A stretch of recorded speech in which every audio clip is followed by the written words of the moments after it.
Nikiwa nimebakisha siku 3 nikasikia nimeumwa na tumbo. Uchungu yenye mtu hawezi akaelezea.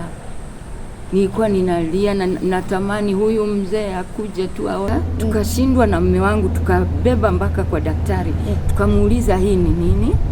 Daktari akatuambia hii ni nyumba ya mtoto imeraruka. Nyumba ya mtoto imeraruka. Halo, habari zenyu siku hii ya leo. Najua kuwa mko mahali pale mnatuongoja. Kwanza ni kuwashukuru nyinyi wote ambao mmekuwa mkitufollow. Watu ambao wanafollow Kate Muchina Show, nasema kuwa Mungu awabariki. Wale ambao wamesubscribe, umeweza kushare na wenzako, Mungu awabariki sana. Kwa hivyo ningekuuliza tafadhali, kama hujasubscribe, tafadhali hapo enda usubscribe, hakikisha umeshare na rafiki yako ili tuweze kuendelea na Mungu wetu ataweza kuwabariki. So siku hii ya leo tumebarikiwa na mama ambaye tumemleta katika show hii ya Kate Muchina Show. Huyu mama tutaweza kuongea na yeye, kwa hivyo ningekuomba usiweze kubanduka. Majina yangu kamili ninaitwa Kate Muchina. Je, mama yetu anaitwa nani? Karibu sana mama yetu. Asante. Majina ni Esther Omwaka Reverend. Okay, Reverend Esther Omwaka ako mahali hapa. Karibu sana. Uko na yapi ya kutuambia? Na kwanza kabisa ningetaka kusema uko smart. Thank you. Asante. Yeah. Ningependa kushukuru kwanza kipindi hiki cha Kate. Na nimefurahi kuwa ninaongelesha watu wengi. Watu wengi wananisikiliza. Ninafurahi na ninashukuru. Mimi ni mama. Mimi ni mke. Na mimi ni mzazi. Nimejaliwa kuwa na watoto 4. Wasichana 2, vijana 2. Na tunashukuru Mungu kwa hao watoto. Yes. Wewe umebarikiwa. Kama uko na watoto 4, tunasema hiyo ni baraka. Yeah, ulizaliwa wapi mama? Mimi nimezaliwa Western Kenya. Na hapo ndio nilitoka nikakuja Nakuru. Nikiwa nimeoleka. Ulikuwa namba ngapi pale ulipooleka? Hatuna haraka. Tunataka kujua ulikuwa umezaliwa na nani, ulikuwa namba ngapi? Yeah. Mimi nimezaliwa Western. Mimi ni mtoto wa kwanza wa wazazi wangu, firstborn. Na huko ndio nimelelewa Western. So wazazi wako walikulea kwa njia gani? Walikuwa wanafanya kazi gani? Yeah.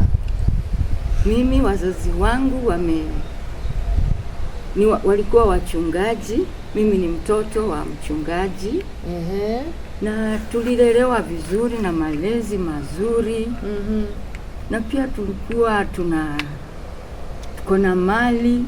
Kwa hivyo mimi sija experience mambo mengine ya umasikini ama nini, lakini nilipofika kwenye ndoa hapo ndio shida ilipatikana. Kabla tufike kwenye ndoa, umesema wazazi wako walikuwa wachungaji. Wachungaji wa kanisa gani? It's good kusema ili tuelewe. Kanisa linaitwa Church of God. Church of God. Yeah. So ukaoleka. Ilifikaje ukaolewa? Ulimaliza shule ama kuliendaje? Nilisoma nikafika form 2. Hapo ndio nikapata kuoleka. Yes. Ukapata mzee, nikapata mume. Very good. Tafadhali tupeleke hiyo safari ya kupata mume. Sasa hii safari ya kupata mume nilishawishiwa na anti yangu, zile zamani zetu za wazazi kututafutia waume. Najua saa hizi vijana hamwezi kubali hivyo, lakini sisi tulifanyiwa hivyo. Ukatafutiwa? Nikapewa mume na anti. Sasa nikaingia katika ndoa. Lakini nilifanya harusi. Wow. Harusi yetu ilikuwa kubwa na ilikuwa ya kufana. Tukamalizia hapo. So tuambie, mulifanya mpaka harusi. Kwa hivyo ulitolewa shule, ukaambiwa masomo yapike hapa, sasa pata mume. Which was okay by then. Yes. Okay. Yeah. Sasa tupeleke hiyo safari. Je, mahali ulienda kuoleka, mtu humjui, umeambiwa olewa na huyu, umekubali? Maisha yataanza, upendo huwa inawapata on the way ama kunaendaje? Okay, tulipounganishwa na wazazi, tukaanza kudate sisi wenyewe, na tukapelekana, upendo wetu nikamuona ananifaa, na yeye akaniona ninamfaa. Tukatangaza harusi. So hapo mkaoana? Hapo tukaoana. Sasa umeenda kwa jamii nyingine, tuambie kutakuwaje? Nimeingia jamii ambaye ilinitatiza sana, kwa sababu mume wangu ni mtoto wa mke wa kwanza, ani polygamy. Sasa pale huyu mzee hakunipenda. Father-in-law hakunipenda. Maana nimeletwe na mama mke mwenye ametupa. Ameachana naye. First wife. Sasa tulipokaa, huyu mzee kumbe hakunipenda, akawa ananilaani kila siku. Akawa ananipitishia mambo mazito. Ndio maana nilianza kwa kusema nilitoka kwa jamii ya Kikristo, nikaingia jamii yenye iko na polygamy. Sasa hapo ndio shida zetu zilipoanzia. Huyu mzee father-in-law alikuwa ananilaani kila siku. Na sasa niulize, huyu mzee ako na mama ya mume wako? Ako na mama wa kambo. Mama wa kambo? Ndio mwenye. Kwa hivyo mother-in-law hayuko in the picture hapo? No, mother-in-law hayuko kwa picha. Okay. Tuko na huyu mama wa kambo. Okay. Sasa walinisumbua, walinifrustrate. Kiwango cha nilipooleka nikakaa miezi 3, nikashika mimba. Hiyo mimba ikatoka, na ilipotoka nilifikiria tu ni kitu tu cha kawaida. Kumbe kuna mtu ako nyuma ya hii mimba. So ulipooleka baada ya miezi 3 ukapata mimba. Hiyo mimba ilitoka. Nikafikiria tu ni kitu tu cha kawaida. Kumbe kulikuwa na huyu baba, kumbe kuna vitu alikuwa ananifanyia. Na hiyo kunilaani na kunirusha na maneno. Nikashika mimba ingine. Okay, nigundua niko na mimba ya miezi 3. Lakini nilijua tu niko nayo. Sasa wakati ilipotoka, ilikuwa na uchungu sana. Niliumwa sana. Nikapelekwa hospitali. Nikatibiwa, lakini haikuwezekana. Ilipotoka, ndio nilisikia kweli kumbe kuna mtu anatulaani. Nilipokaa muda kidogo tena nikapata nyingine. Unajua kimiskari unapata mimba haraka. Okay, unapata mimba haraka. Okay. Sasa nikapata mimba nyingine. Tena ikatoka.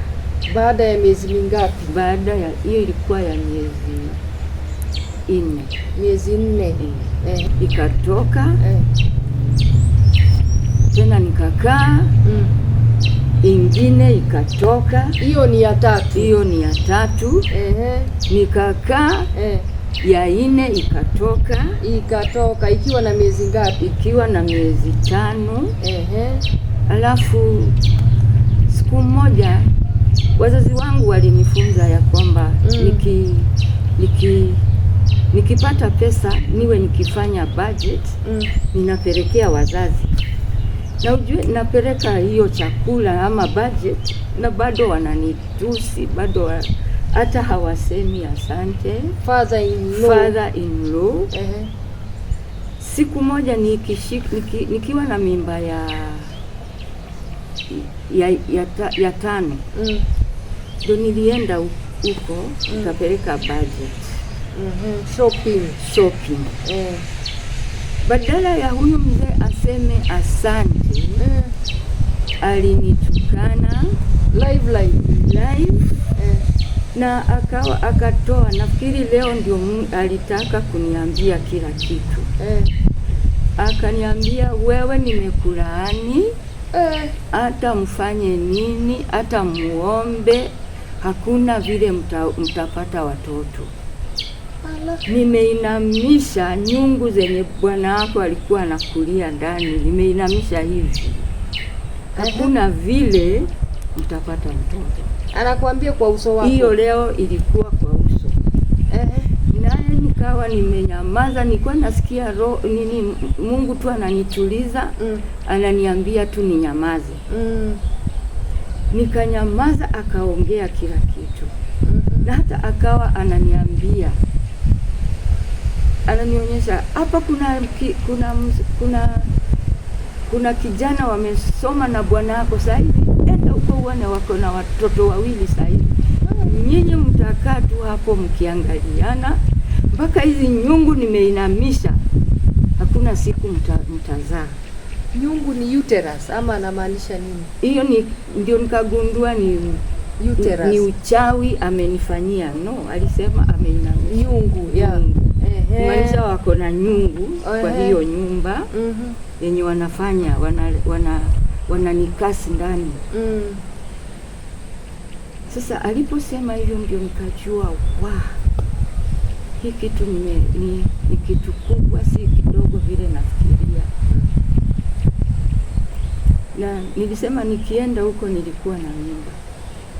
Na saa hizo daktari akawa ameniambia nikae siku kadhaa. Ilikuwa tarehe 9. Mimba hiyo ilimwagika tarehe 12. Nikiwa nimebakisha siku 2 waende wa stitch nyungu ya mtoto. Ndio sasa mtoto akigrow waende wakifungua, wakisongesha. Kuna vile wana stitch. Kuna vile una stitch, inastitchiwa na stitch. Hebu tusaidie juu hata mimi sijui kustitch ni nini. Kuifunga.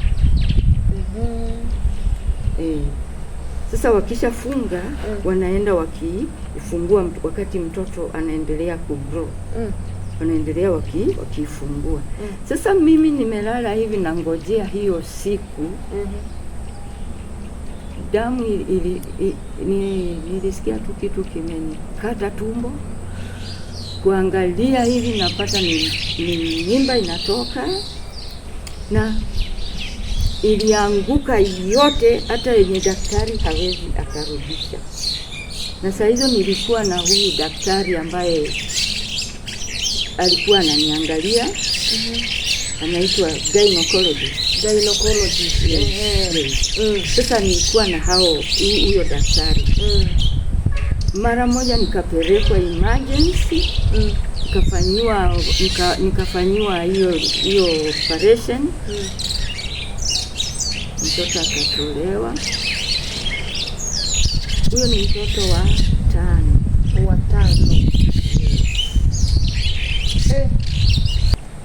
5. Sasa hebu tuambie, imebakisha siku 3 uende ustichiwe. Tuambie vile kuliendelea hapo. Nikiwa nimebakisha siku 3, maana nimepewa bed rest. Siwezi kujitingiza kwa sababu natunza hii mimba isitoke. Nikiwa nimebakisha siku 3, nikasikia nimeumwa na tumbo. Uchungu yenye mtu hawezi akaelezea. Nilikuwa ninalia na natamani huyu mzee akuje tu aone vile ninasumbuka, nione kama atasikia vizuri. Ilikuwa jambo la kutisha. Sasa hiyo mimba ilipotoka, nilifikiria itatoka ibaki kidogo, daktari anisaidie asave. Yangu ilikuwa inamwagika yote, maana ni kitu inaongewa. Sasa ilikuwa inamwagika yote. Nikapelekwa, nikaenda hospitali, nikaoshwa, ndio nikapona. Muda mchache nikajikuta tena nimeshika mimba ingine. Ukiwa una miskari, kupata kwako mimba ni haraka. Sasa nilipopata hiyo ya 6, mimba ya 6, tena ikatoka. Hapo ndio tulienda, daktari wetu akatuambia, na alikuwa daktari mzungu, akaniambia, mama msichana, hautazaa, maana hii nyumba sasa. Hiyo mimba ya 6 ilitoka na vitu kama nini, nyama kama za balloon, ukishika hivi zina shiringa. Sasa tukashindwa na mume wangu, tukabeba mpaka kwa daktari, tukamuuliza hii ni nini. Daktari akatuambia, hii ni nyumba ya mtoto imeraruka. Nyumba ya mtoto imeraruka. Ujue ukiambiwa nyumba ya mtoto na mzungu, unajua wewe sasa ni mambo yako imeisha. Hivyo ndio nilishika na nikajiambia, daktari, ungeniambia nikiwa peke yangu, ningenyamazia hii siri mpaka kufa. Maana sasa sitapata mtoto. Hakuna njia ya kuzaa.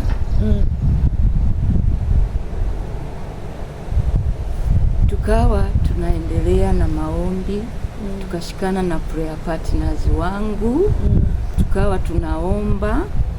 Siku moja nikasikia kuna kesha pahali. Nilijitoa nikaenda kwa hiyo kesha usiku. Na hiyo kesha, kumbe Mungu alikuwa ameandaa, hiyo ndio itakuwa majibu yangu ya maombi iko hapo. Tukiwa kwa hiyo kesha. Sasa ukaenda katika kesha. Already umelose mimba 6. Nimelose mimba 6. Daktari amesema hakuna. Hii ni nyumba ya mtoto imeraruka, imetoka. Sasa tukiwa kwa hiyo kesha, ni watu hata tukua tunajua. Ilikuwa wapi hii kesha? Hiyo kesha ilikuwa pande ule wa Ronda. Ronda iko wapi? Ronda iko Nakuru West. Yes. Na tulipoingia kwa hiyo kesha, nikasikia Roho wa Mungu amesema kuna msichana hapa anatafuta mtoto na hajapata. Mimi nikakaa hivi nikanyamaza, nikasema hiyo hiyo sio unabii yangu. Nikatarajia kuna mtu hata hiyo unabii inalenga. Kumbe ni mimi. Huyo mtu alikuja akanishika, akaniambia, wewe msichana, wewe ndio Mungu anaongea kukuhusu. Wakati huu utapata mimba na utazaa mtoto kijana. Hii ni live ama ni ndoto? Hii ni live. Sasa mimi nikatoka tu hapo nikiwa tu ndio nimesikia ni unabii ndio, lakini sijui sijui vile kutakuwa. Sikukaa siku chache nikashika mimba. Niliposhika mimba nikakimbia kwa daktari wangu huyo mzungu. Mzungu alishangaa, alistuka, alisema hii hawezi ongea kuihusu maana haielewi.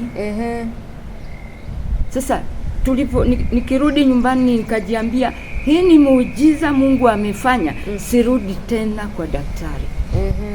Na hivyo ndo tulinyamaza, hata clinic sikuenda. Sikuenda clinic maana sikutaka tena daktari aniguze, maana nimeumia kwa mikono ya daktari.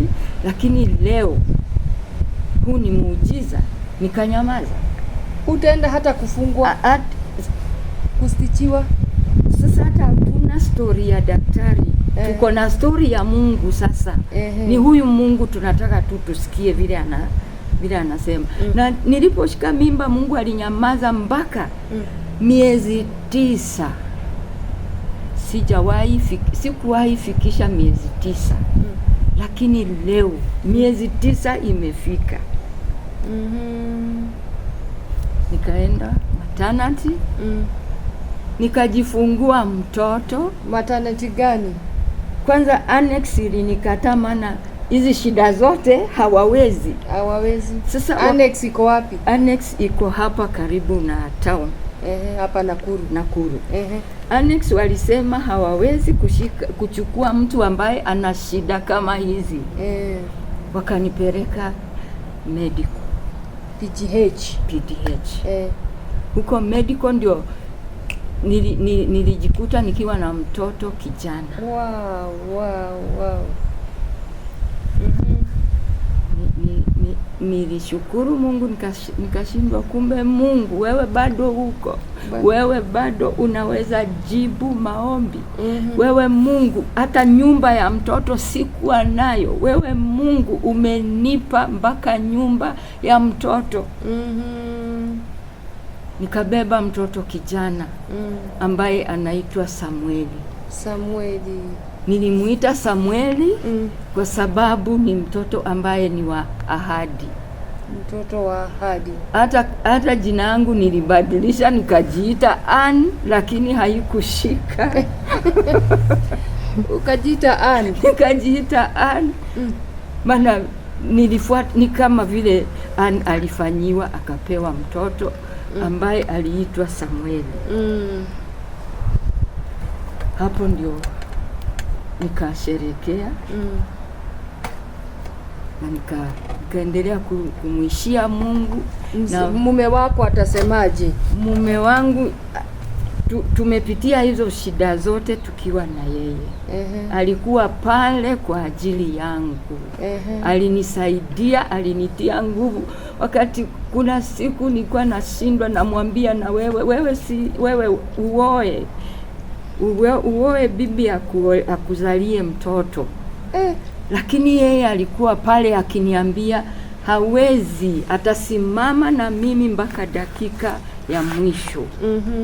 Na kweli alisimama mpaka tukalea mtoto. Sasa wale father in law na step mom watajua nini kimeendelea?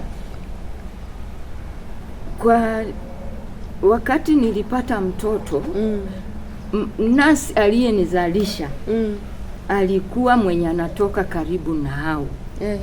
Sasa alienda akawaambia msichana wenyu amepata mtoto kijana. Allah. Nasi akirudi kazini asubuhi, ananiambia baba yako father in law amesema umuite jina. Jina gani? Jina lake. Sasa na tulisema hatutaki mambo yoyote ya kistaki. Tukatafuta jina yenye sio ya ukoo yetu. Tukaita mtoto Samuel Rihanda. jina ya mwenye alituombea. Yule aliyewaombea. Yes. Okay. Ukapata mtoto kijana. Mtoto kijana. Ehe. Nikamuita Samuel Lihanda. Samuel Lihanda. Huyu mzee wakati amesema tumtaje yeye, tukajua sisi hatuendi tena kufanya makosa. Sasa tukamuita Lihanda. Mtumishi wa Mungu Pastor Lihanda wa KAG ndiye alisimama na sisi mpaka wakati huo wa kupata mtoto. Kwa hivyo tulitumia jina lake lenye sio la ukoo wetu. Kwa sababu ni mtoto wa muujiza. Na nashukuru Mungu kwa sababu ya Lihanda. Maana aliposimama na sisi ndio tulipata, licha ya kuvunjwa moyo na madaktari ya kwamba sina nyumba ya mtoto. Lihanda alisimama na tukapata mtoto. Kwa hivyo Mungu wa mbinguni ambariki.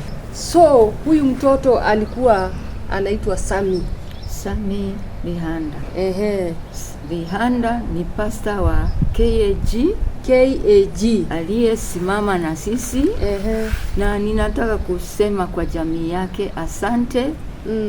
Huyu pastor alifanya kazi na tuko na matunda yake tunaiona mpaka wa leo. Je, yuko?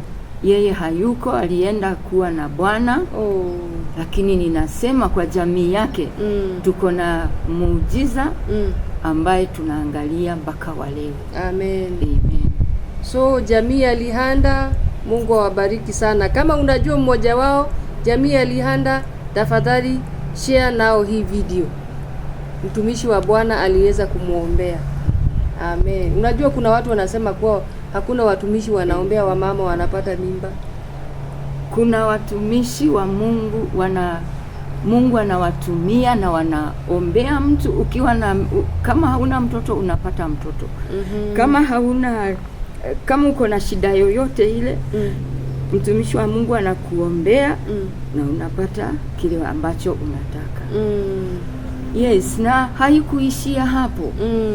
Nilipopata mimba ya pili. Utapata mimba ya pili? Yes. Wow. Na huyo mzazi alipokuwa akinitusi, akiniongelesha mambo mazito, hata achana na wewe, kuna neno alisema wakati nilipata mtoto, alinyamaza.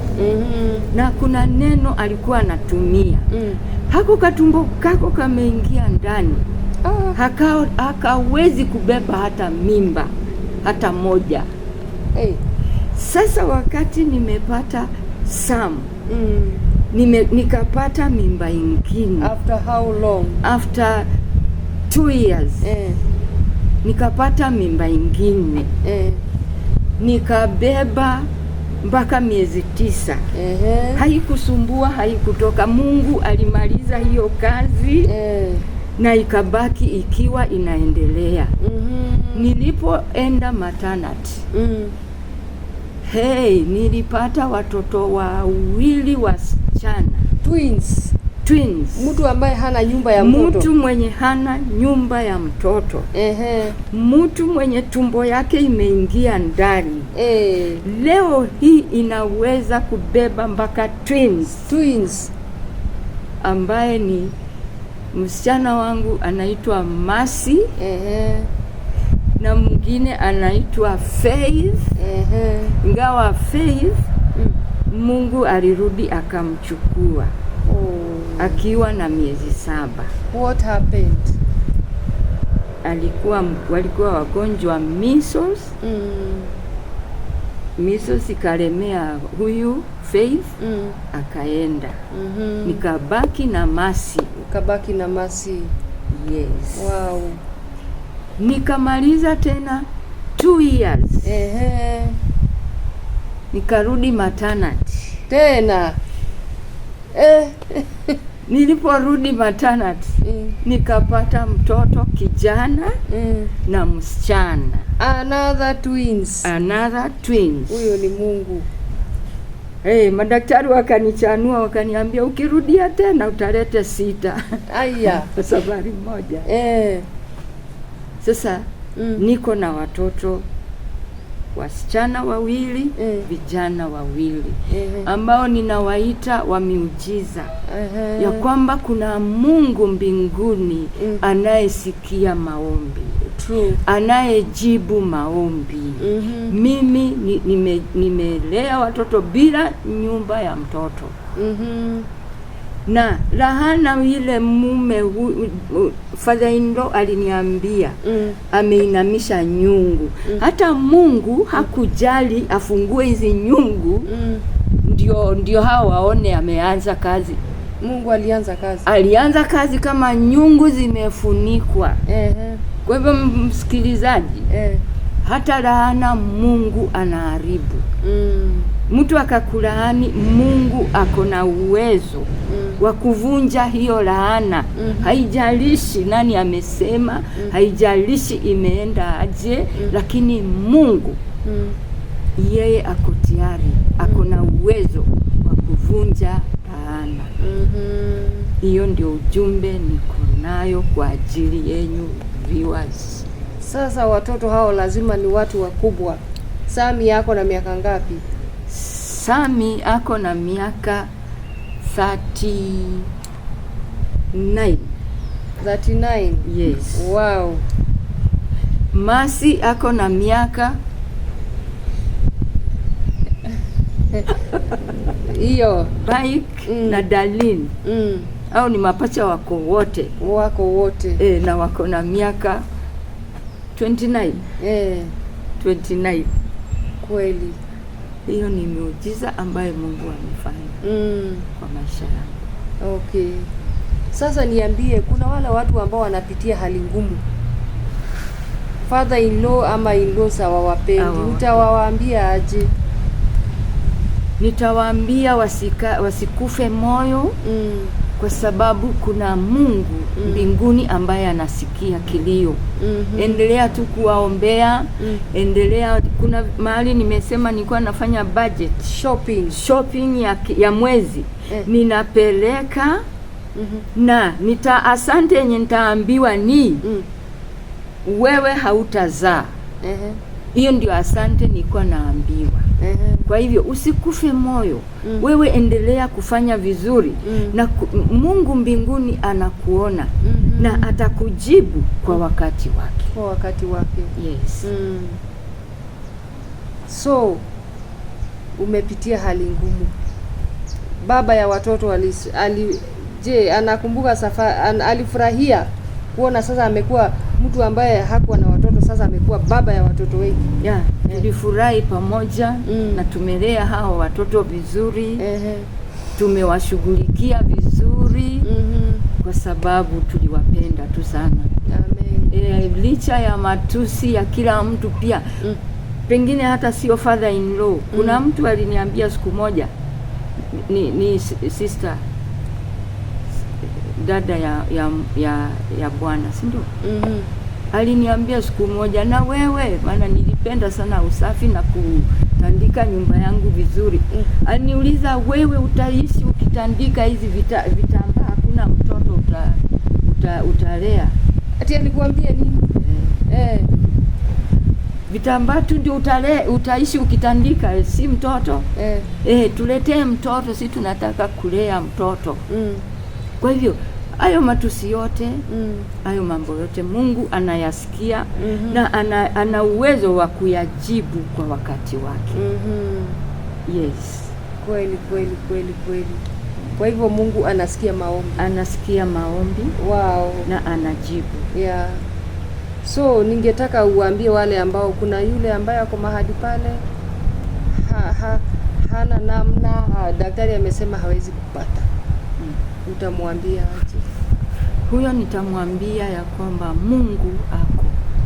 Kwa hivyo hata ripoti ya daktari achana nayo, wewe ngoja ripoti ya Mungu. Maana ripoti ya Mungu ni ndio na ni amina. Utapata mtoto. Wow. Amen. Amen. So najua tumeweza kuwa na wakati mzuri na dada yetu. Umeweza kujengeka mahali pale, umeinuliwa. Tunazidi kukuambia subscribe, tunazidi kukuambia share. Na huyu mama ako mahali hapa, sijui kuna mtu ambaye angetaka umsaidie kwa mawazo moja ama mbili, ama angetaka muombe na yeye, maybe amefika mwisho, anaweza kama uko free, sijui tunawezaje kukupata. Okay, kabla nifike hapo, kuna jambo ningependa mjue.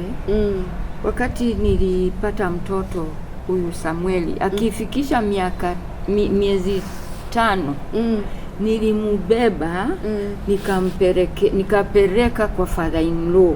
Okay. Na nikampea. Father in law alichukua huyu mtoto na akaanza kumwambia, Sami, usome na ufike ng'ambo. Wow. Na mimi nikasema amen. Na kweli Sami huyu saa hizi ako ng'ambo, anaishi na jamii yake ng'ambo. Kupitia ule mdomo uliokuwa unalaani, ulirudi ukarekebisha, na sasa vile alisema ndio vile ilitendeka. Kwa hivyo adui wako Mungu atafanya akusalimie kwa heshima. Mungu atafanya aone kile Mungu amefanya. Kwa hivyo tarajia Mungu na njia kubwa, maana Mungu hako na anasikia na anajibu maombi. Yes. Wow. Kwa hivyo alimunenea mambo mazuri, alirudisha yale maneno yote aliyokuwa akiyasema, akambariki. Wow. Ungeambia aje father in law na mother in law, ama in laws wote, kila mtu ni in law, ungemwambia aje? Kila mtu ni in law. Ningemwambia tafadhali, usichukie mtu mwenye amekuja kwa boma lako. Maana huyo ndio atakaye kusaidia. Kwa sababu huyu father in law alipotoa hiyo laana,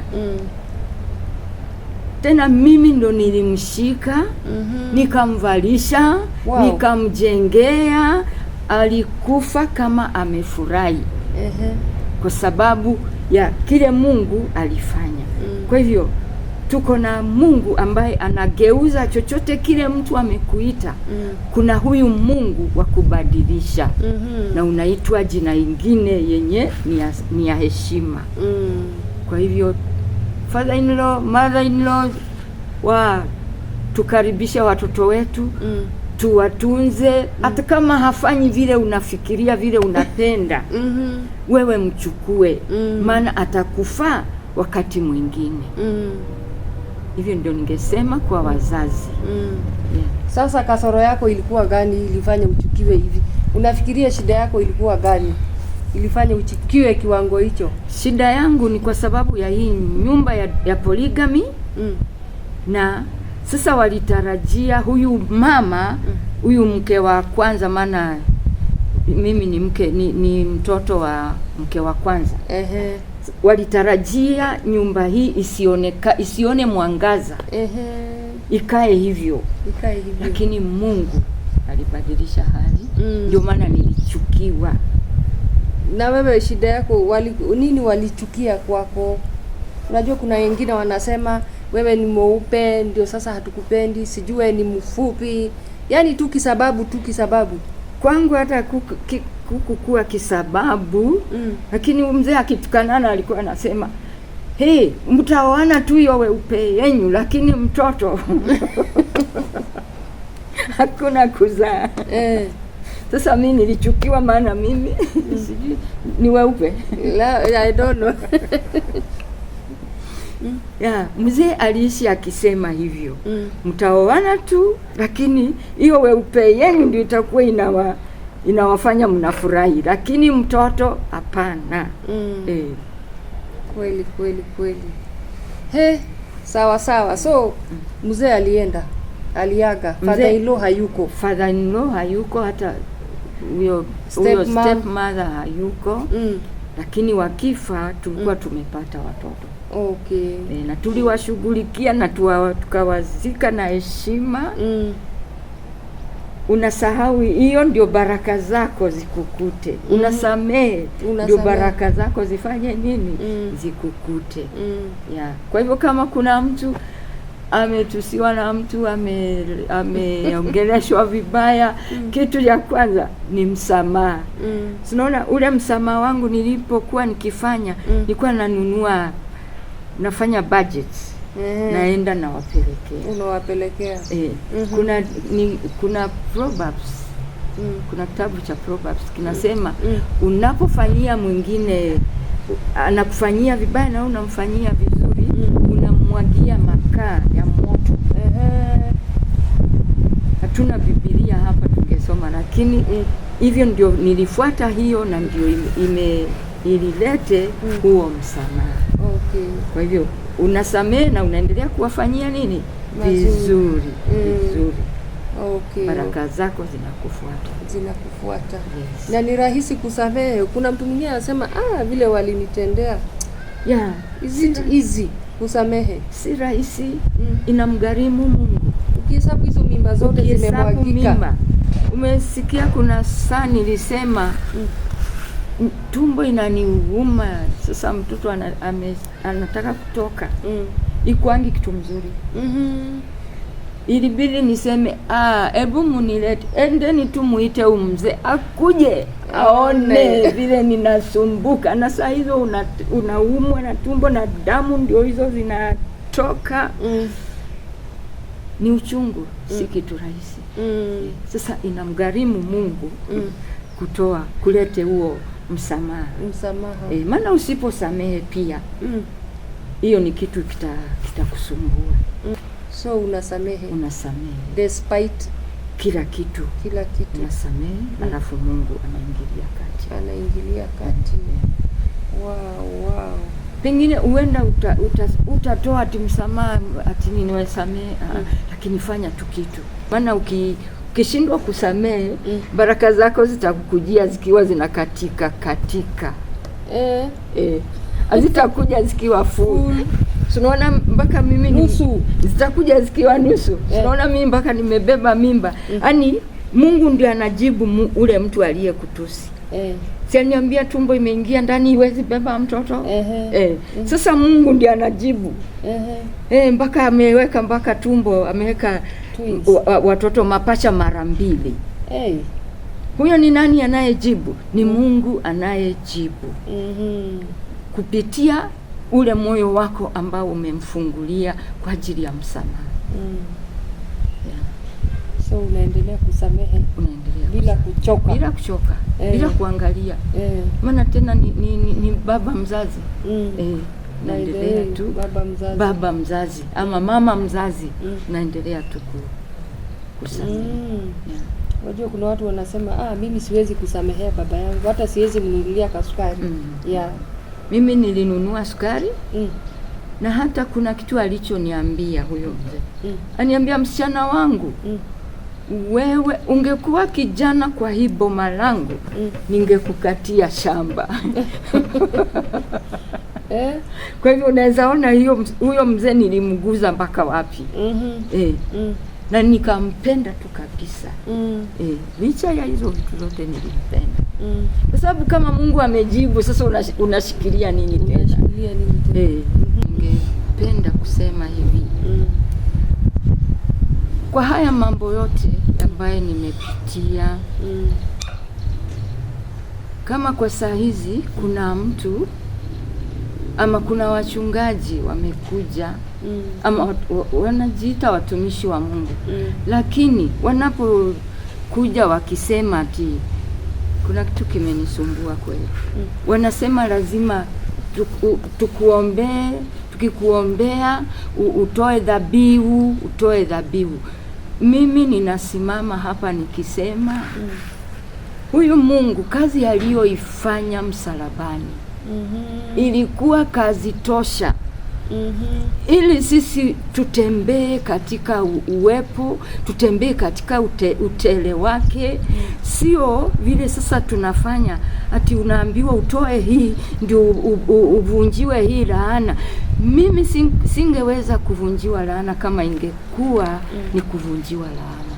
Maana hata pesa zenye za kuvunja laana sikukuwa nazo, tukua tu kapo yenye ni young, yenye ndio bado inatafuta. Kwa hivyo ningeitishwa dhabihu. Sidhani ningepata dhabihu ya kununua huyu mtoto ama hawa watoto. Kwa hivyo nina discourage hiyo kitu ya kusema lazima utoe dhabihu. Wacha huyu Mungu aliyetufia msalabani na akasema imekwisha. Alimaliza kazi yote msalabani. Kwa hivyo kama kuna mtu ananisikiliza, muangalie tu Mungu. Yeye ana uwezo wa kufanya chochote bila kulipa. Ni kama kubadilishana, exchange. Ni kama mnanunuliana, Mungu anakupea mtoto na wewe unampea pesa. Huyu Mungu hataki pesa. Wewe unaweza mpa pesa ngapi? Hatuna pesa yenye tunaweza mpea Mungu ndiye atupee mtoto. Yeye ni Mungu na aliposema imekwisha, ilikwisha. Kwa hivyo uko na uponyaji wako. Ni uangalie, uinue tu macho yako, uangalie juu. Mahali msaada wako uko. Kwa hivyo tumesikia hayo. Sijui kama kuna mtu angekuwa na swali, angetaka kukufikia, akuongeleshe, sijui kama you are free kupeana namba ya simu. Yeah, niko free kupeana namba ya simu. Maana hata kwa huo muujiza nimekuwa Mungu akaweka mzigo ndani mwangu wa kufikia mtu aliye na shida.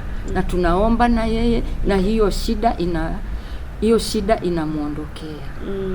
Ama ninamtia moyo na anaendelea akiwa na nguvu ya kumwangalia Mungu. Namba yangu ya simu ni 0717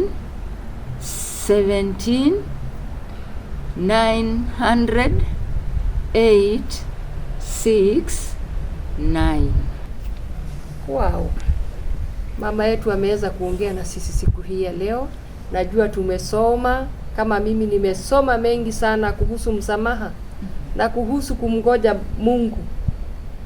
Kwa hivyo ninashukuru sana, na najua watu wengi wangetaka uje tena ututembelee. Sijui kama utakuja katika hii Kate Muchina Show. Kwa hivyo ningekuomba waulize wa subscribe. Niko tayari kujibu kila swali. Niko tayari kuomba na mtu. Niseme hivi, peke yako hautatembea kwa hii safari. Lazima uwe na mtu ambaye anakuongoza, anakusaidia. Maana saa zingine unapokea mambo, unaisha mpaka nguvu, unasahau hata utaomba aje. Sasa mimi niko pale kwa ajili ya kila mtu atakaye kuja kuhitaji chochote kile. Na msubscribe Kate Muchina Show. Kate Muchina Show. So asanteni sana. Najua tumekuwa na wakati mzuri. Tunazidi kukuambia subscribe to Kate Muchina Show. Tafadhali drop your comment there. Wapatia wengine, share with them ili tuweze kusaidiana. Mwaka huu tunataka kufikisha 1 million subscribers, ambao tunajua inawezekana. Kwa hivyo Mungu awabariki sana. Ungetaka kuja katika hii show, tafadhali nipigie hiyo simu hapo 0725 886 881. Ungetaka kukuja katika show hii, tafadhali piga hiyo simu ama uandike message ili tuweze kuwa pamoja. Kwa hivyo asante sana na Mungu awabariki. Tukutane next time. Thank you.